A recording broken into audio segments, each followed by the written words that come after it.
एक बुरशीनाशक होतं आणि त्याच्यामध्ये आपल्याला 19 होता.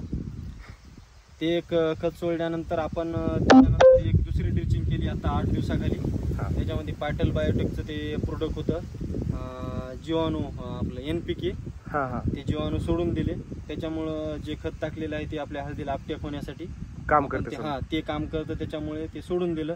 त्याच्यामध्ये 3 करोडपेक्षा बॅक्टेरिया जास्त आहेत. त्याच्यामुळं 1 लिटरमध्ये 1 लिटरमध्ये 1 एकर हळद आहे आपली. आपला प्लॉट बघू शकता तुम्ही, एकदम व्यवस्थित आहे. आता पानाची रुंदी पहा तुम्ही तर, आणि पानाचा कलर पहा तर एकदम चांगल्या प्रकारची हळदची कंडिशन सध्या आहे. तर अशा प्रकारे हे जे आपले नवतरुण युवक आहेत विश्वजित भालेराव यांचा शेतीतला तुम्ही एक्सपिरियन्स पाहिला आहे. तर सर्व युवकांसाठी हे प्रेरणादायी आहे. तुम्ही पाहू शकता या रानामध्ये सध्या पण पाण्याची स्थिती आहे, पण शेतकऱ्याच्या नावातच आहे. शेतकरी उभ्या जगाचा पोशिंदा आहे तो.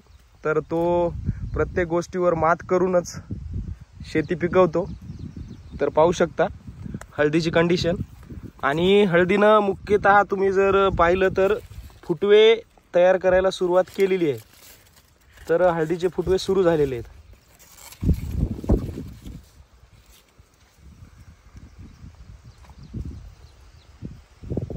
एकदम चांगल्या क्वालिटीची आणि गुणवत्तेची हळद आहे.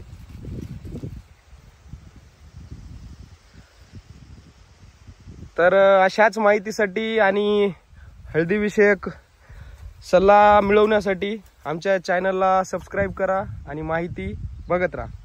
धन्यवाद शेतकरी बांधवांनो.